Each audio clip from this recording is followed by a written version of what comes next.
उपस्थित आत्ता ज्यांनी आपलं मार्गदर्शन केलं, आता पुढच्या सभेला गेले ते आमदार साहेब दादा ज्यांनी आता आपल्याला मार्गदर्शन केलं ते भावी नगराध्यक्ष शमशेरसिंह नाईकनबाई, जाकीरबाई, बाबासाहेब मिटकरी, घनश्याम सरकर, सिराजबाई, राहुल निंबाळकर, रजियाताई, त्याचबरोबर अमोल भोईटे, सुनील सस्ते, महबूबबाई, सचिन आयवडे,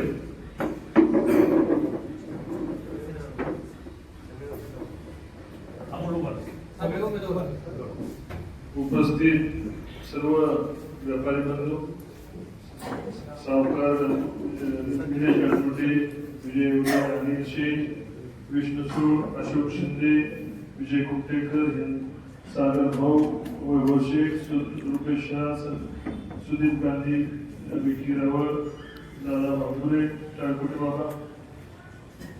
जर चुकून महिन्यानं काय नाव केलं असं तर सगळ्यांनी नाव तो उमेदवार सर्व सगळ्यांना बघितले.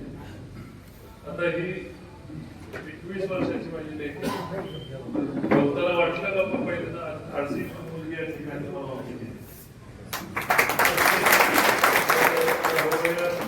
संदीप असतील, आमच्या त्या ठिकाणी भोसले, प्रियदर्शनी भोसले आता त्या ठिकाणी या ठिकाणी आम्हीच येते, माझी बहीणच आहे. या ठिकाणी महबूबाई आहेत, सचिन सर आहेत, अमोल आहेत, राजाभाऊ हिंद्रे, अमोल आहेत, रामभाऊ मध्ये सगळ्यांची नावं घेणं अपेक्षित आहे. पण राजाभाऊंच्या वहिनी सुद्धा वॉर्ड क्रमांक 13 मधून उभ्या आहेत. मी ट्रस्टचा उभार बघितला राजाभाऊ, मनापासून तुमचं सगळ्यांचं कौतुक करतो. आणि नामदेव शिल्पी समाजासाठी छोटंसं काम राजाभाऊंच्या विनंतीनुसार आपण रेल्वेची जागा महाराष्ट्र सरकारला हस्तांतरित करण्यासाठी आपण त्या ठिकाणी उपयोगी पडलो. आणि आज एवढे सगळे माझे सहकारी आणि विशेष करून संशोधकांनी ज्याचा उल्लेख केला की पैठण चालतंय पुन्हा तुमच्या चाक कोण फिरवतंय तुम्ही फिरवता, संकलित कोण भरतंय तुम्ही फिरवता. आणि मग तुमच्यावर चढ कशाला पाहिजे. मी फलटणचा राजा, आम्ही तुमच्या जीवावर जगतोय, फलटण तुमच्या जीवावर जगतोय. आणि व्यापारी, नगरपालिका, अर्थसंकल्प फलटणचा कोणाच्या जीवावर जगत असेल तर तुमच्या सर्वांच्या जीवावर जगत. आणि वंचित कोण आहे, अडचणीत कोण आहे. 30 वर्ष झाले प्रश्न कोणाचे सुटले नाही. पद कोण घेऊन गेलं,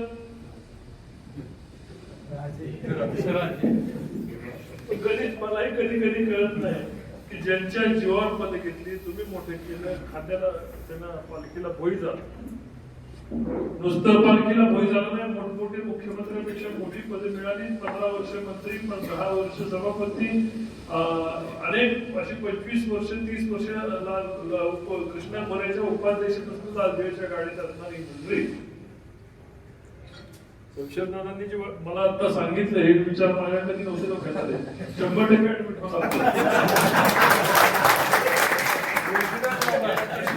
एका सल्लागारांनी सल्ला दिलाय आणि ऍडमिट होणार, इमोशनल करणार. तेवढं नाही झालं तर आणखी आता माझ्यावर सगळं पेट्रोल चोरी झाली, गाडीचं भाडं दिलं नाही, संपदाचा वापर करून झाला. ते त्यातनं काही शिल्लक राहिलं असेल तर त्याचा तर वापर करते. साम दाम दंड भेद ही लढाई जी आहे ना ते तुमच्यावर शासन करण्याकरता, तुमची कामं करण्याकरता नाही, तुमच्या राजा म्हणून राज्य करण्याकरता, लोकांचा सेवक म्हणून काम करण्याकरता. राज्य हातातनं निसटतंय, फलटण हातातनं निसटतंय म्हणून इथे त्यांचा संघर्ष चाललाय. 30 वर्षांचा त्यांनी पराक्रम केला असता, कामं केली असती तर त्यांनी लढाईला येणं, समोर मत मागणं त्याचा धर्म होता. तो त्यांचा धर्माचा ते विचारच. राजाला राजधर्म असतो पण कर्म धर्मसेवक आणि यांच्या उपस्थितीची गाठ पडली नाही त्याचा. फलटण शहरावर किती मोठे प्रसंग आहेत मला सांगा. 30 वर्षापूर्वी फलटण सभेत 30 वर्षापूर्वी फलटण हे बारामतीच्या बरोबर हे पण मंत्री झाले, अजितदादा पण मंत्री झाले. फलटणला बारामती करायचं मी जे 10 वर्षापासून सांगतोय त्याचे कारण काय आहे. बारामतीशी स्पर्धा नाही मला. आपण मागे पडत चालतोय. आपला माणूस आपला शेतकरी खरेदीला पंपापासून या ठिकाणी सामान, कपडे, लत्ते, बांगड्या सगळ्या खरेदीला बारामतीत चालतोय. त्याचे कारण काय. त्याची 2 कारण. एक, बारामतीला गेले की चांगले हॉटेल आहेत, रेस्टॉरंट आहेत, इंटरनॅशनल रेस्टॉरंट आहेत, पुण्याला गेल्यासारखं वाटतं, चांगले सिनेमागृह आहेत. एका ट्रिप मध्ये गेले की 2 काम होतात. दुसरं, फलटण मध्ये यावं तर गाडी कुठं लावावी. तुमच्या दुकानात जायचं झालं तर मोटरसायकलचं चाक काय होईल का, चाक काय बायकोला घेऊन आलं तर कुठल्याही पद्धतीची सुरक्षितता फलटण शहरामध्ये नाही. सीसीटीव्हीची सुरक्षितता नाही, लोकांची सुरक्षितता नाहीये, चोरांची सुरक्षितता नाहीये. आणि चोरांच्या पासून कदाचित सुरक्षित राहू, ज्या लोकांना नेते म्हणून केलं त्यांच्यापासून सुरक्षित नाही. म्हणजे ज्यांच्या आधाराला गेलं त्यांनीच दरोडा टाकला. ज्या आज या ठिकाणी आपण 450 लोक दुकानं बंद करण्याचा निर्णय, कुलूप लावायचा निर्णय घेताना याच्या काळ आधारा कुठेही पोचलं नाही की प्रजाजन, आमचे राजे, महाराज यांची नाव घेतात कुठेही टोचलं. 30 वर्षामध्ये यांच्या कळलं नाही की आज या ठिकाणी सुपर मार्केट पासून या ठिकाणी अप्सरापासून खाली खंडोबा मंदिरापर्यंत ट्रॅफिक जाम होते. रस्ता कधी सुधारलेला नाही, पाणी नाही, भाजीवाल्यांच्यासाठी सोय नाही, लोकांना पार्किंग नाही. दिवसात त्या काळात 10,000 रुपये धंदा होत असेल, आज या ठिकाणी जीवराज बसणे मला तुम्ही त्या काळात 10,000 धंदा होत असेल, आज पण तेवढा धंदा होतोय, पण आज 10,000 झालंच नाही. लोकांची घरी 4 तोंड झाली, 4ची 8 झाली, 8ची 12 झाली, दुकानाची 2 शकलं झाली. शहर वाढायला पाहिजे होतं ते शहर आहे तेवढंच राहील. वाढलं का शहर. कारण शहर वाढण्यासाठी शहराला रिंग रोड असावा लागतो. रिंग रोडच्या भोवतीने शहर वाढतो. उद्योग असावा लागतो. या ठिकाणी उद्योगाला काय कमीच कंपनी आल्या. पहिली नोकरी यांनी 400-450 नोकऱ्या फलटणमध्ये लोकांना, किती लोकांना त्याचा फायदा झाला, किती लोकांच्या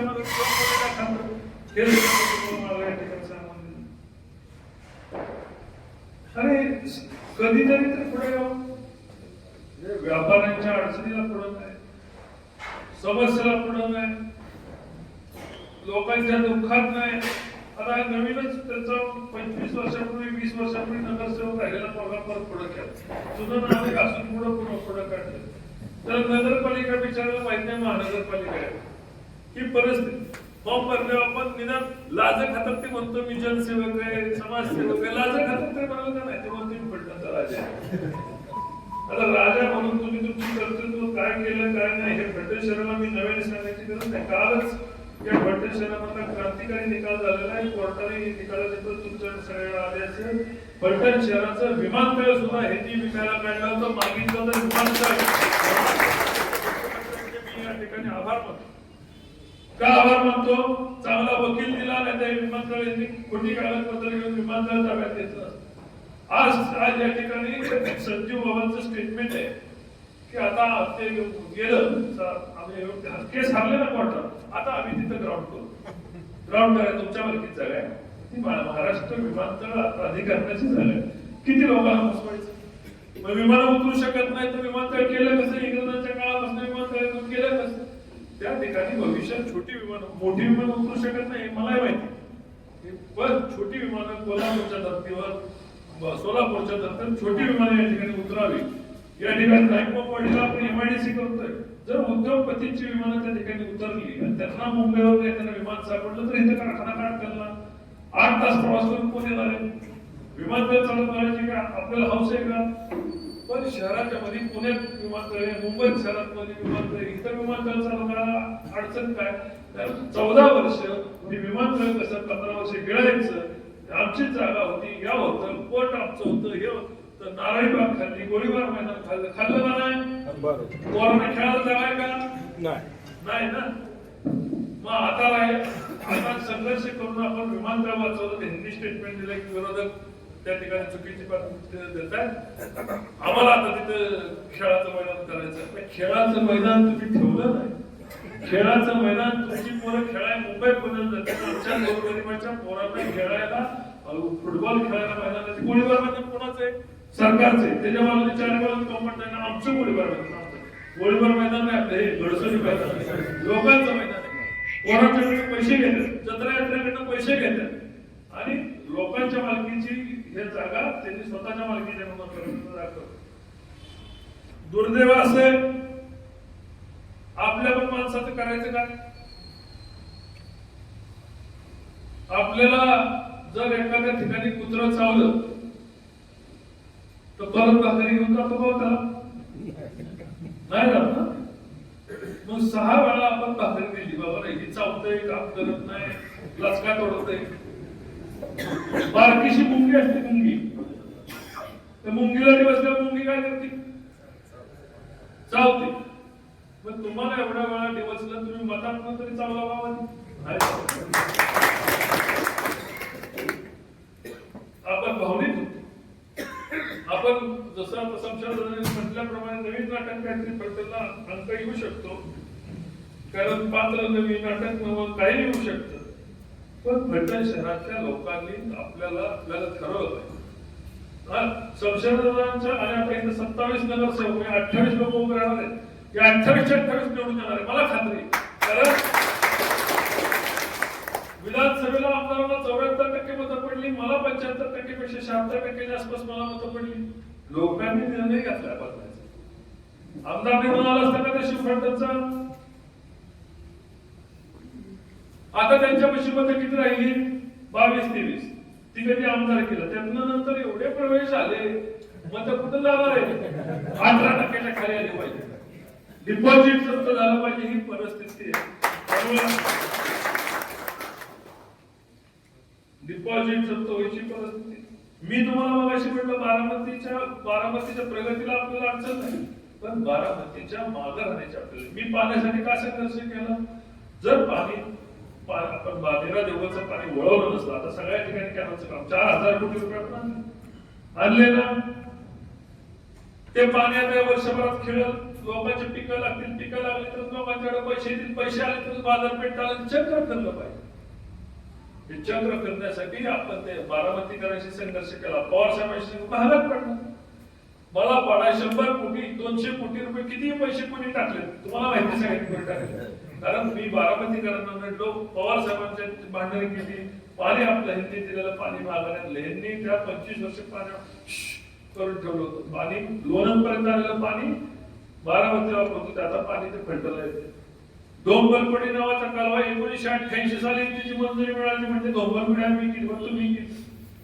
88 साली त्याची मंजुरी, 94ला तो प्रोजेक्ट 80 झाला, 95 आमदार झाले. धोंबलपडी केली, कृष्णा या ठिकाणी धोंबलपडी केली. कुणी केली असेल तर युती सरकारने त्या काळात सगळे कृष्णा निर्णय घेतले. 94ला धोंबलपडीचा निर्णय झाला. ती धोंबलपडी 4 महिन्यांची त्याच्यावर 40 वेळा तो अर्धा टीएमसी 4 दशकातून वाजवतो. आम्ही धोंबलपडी केली. कुणी केली आम्हाला माहिती.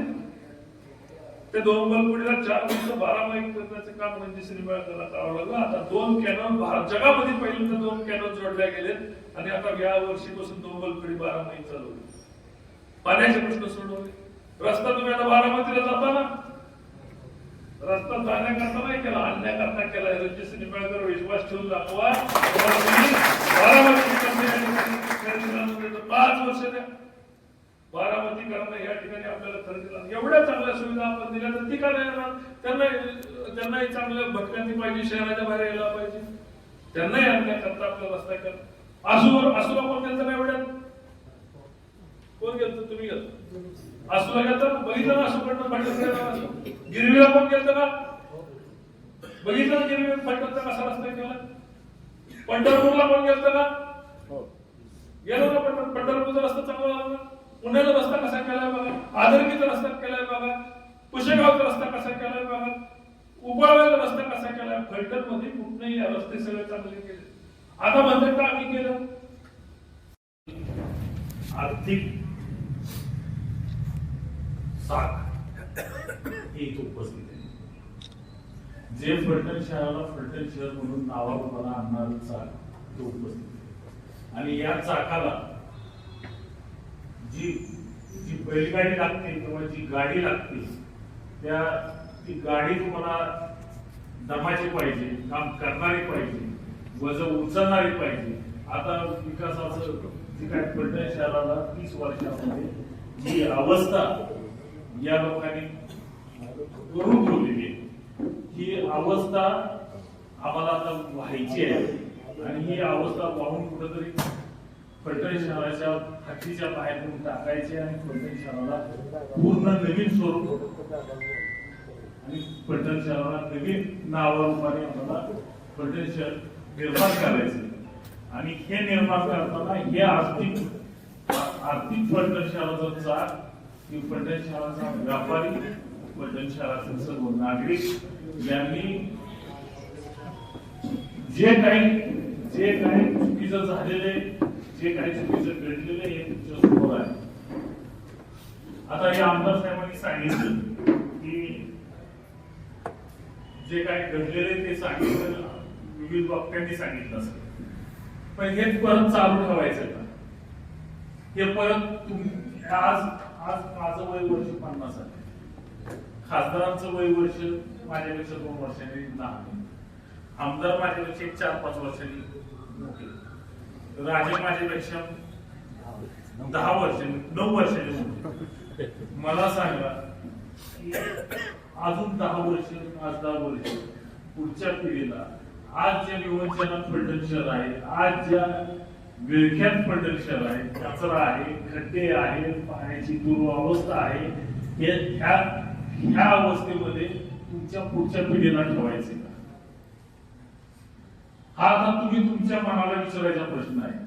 आमचं काम आहे, आम्ही राजकीय कार्यकर्ते आहोत, आम्ही आमचा अजेंडा घेऊन तुमच्या समोर आलेलो आहोत. आम्ही एवढंच सांगतो की आता गेल्या 30 वर्षामध्ये ज्यांनी काही केलं नाही, 35 वर्षामध्ये ज्यांनी काही केलं नाही, फलटण शहरामध्ये एक विकास काम ते दाखवू शकत नाही. म्हणजे पुढच्या 5 वर्षामध्ये काय दाखवणार? आणि आता ज्यांच्या खांद्यावर त्यांनी जोड टाकलेली आहे ते महाशय गेल्या 2006 साली तेही नगरसेवक होते, मी नगरसेवक होते. मी 5 वर्ष मीटिंगला हजर होतो. माझा मीटिंगचा अजेंडा जर तुम्ही नगरपालिकेचा जर ताळेबंद बघितला तर आम्ही विरोधातले सगळे नगरसेवक नगरपालिकेच्या प्रत्येक मीटिंगला हजर होतो. फलटण शहरातले आम्ही ज्या प्रभागातून ज्या वार्डातून निवडून आलो होतो त्या वार्डाच्या प्रश्नासाठी आम्ही संघर्ष करत होतो आणि त्या लोकांना न्याय देण्यासाठी प्रयत्न करत होतो. आणि जे निवडून आले, जे त्यांच्या पूर्वजांच्या नाव सांगतो, महाराज राजांचं नाव सांगतो, वडिलांचं नाव सांगतो, जे निवडून आले त्यांनी वर्षातनं 6 मीटिंग सुद्धा, 5 वर्षातून 6 मीटिंग सुद्धा हजर राहू शकते. याच्या एवढं दुर्दैव आहे का? म्हणजे तुमचा प्रश्न मांडायला त्यावेळेस तो ज्या वार्डात आलेले होते तो ब्राह्मण गल्ली भाग होता, तिथून 50 मतांनी च्या लीडने ते निवडून आले. किती? 50 मताच्या लीड. त्यांना एवढं भान हवं होतं की आपण एवढ्या काटावर निवडून आलेलो, आपण ज्या लोकांच्या मतावर निवडून आलेलो त्या लोकांना काहीतरी देणं अपेक्षित आहे, त्यांना न्याय देणं अपेक्षित आहे. आणि हा न्याय देण्यासाठी त्यांनी त्यांचा वेळ देणं अपेक्षित होतं. तर ते न होता सलग 5 वर्ष गैरहजर राहण्याचं रेकॉर्ड त्यांनी पूर्ण केलं. आणि ते माझ्यापेक्षा वडील बनतो असते, माझ्यापेक्षा 1-2 वर्षांनी वडील बनतो असते. त्यांनी काय केलं फलटण मध्ये? एक किराणा मालाचं दुकान उभा केलं. फलटण शहरामध्ये नगरपालिकेची इलेक्शन आली, आमदारकीची इलेक्शन आली, जिल्हा परिषदेची इलेक्शन आली. इलेक्शन आली की ही पात्र तुम्हाला फलटण शहरात दिसतं. इलेक्शन गेली की परत पुढच्या इलेक्शनला याची वाट बघायची. आता काय म्हणायचं? मग आता इलेक्शन आहे म्हणून ही लोक उभे आहेत. कशावर आणि कशाची गॅरंटी विठ्ठल मंदिरावर करतोय मी, यांची काय गॅरंटी घेणार की यांना मतं दिल्यानंतर ही पुढची 5 वर्ष तुमच्यासाठी इथं असतील? मग हा राज्यकारभार काय श्रीराम जवाहर सारख्या कुठल्या दुसऱ्या नगरपालिकेला चालवायला देणार?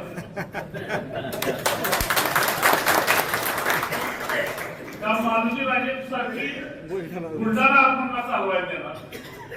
हे आता तुम्ही समजून घ्यायचंय. आणि पुढाऱ्याला वाटत असतं की आम्हीच देश आहे, तर तसं नसतं. ऐकणाऱ्याला आणि जो शोषक असतो त्याला पुढाऱ्यापेक्षा माहिती असते, फक्त तो बोलत नसतो. फक्त आता माझं एवढंच म्हणणे की आता तुम्ही तुमच्या हक्कासाठी आम्ही किती दिवस थांबणार, आम्ही किती दिवस तुमच्या हक्कासाठी ओरडणार? तुमच्या घरातले बाया माणसं, तुमच्या घरातली भाजी मंडईत जर गेली,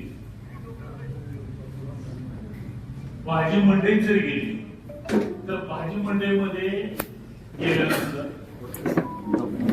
काय अवस्था आहे? ज्या भाजीवाल्याकडे किंवा ज्या भाजीवाल्याकडे आज त्याच्याने भाजी गेली ती पुढच्या आठवड्यात त्या तिथं असतील किंवा तो तिथं असेल, त्याची काय गॅरंटी? ही परिस्थिती आहे. सगळं अंधारात, पलटण सगळं धुक्यात, धुराड्यात, पलटण सगळं धुळीत. आणि तरी सुद्धा यांना अजूनही शिंदे साहेब यांना अजूनही असं वाटतं की पलटण यांना माफ करावं. आता काय होईल? आता 4-2 दिवस अजून 20 तारखेपर्यंत इलेक्शन वाढले. आता 4-2 दिवसांनी असा फॉर्म्युला येणार की रामराजे ऍडमिट होणार.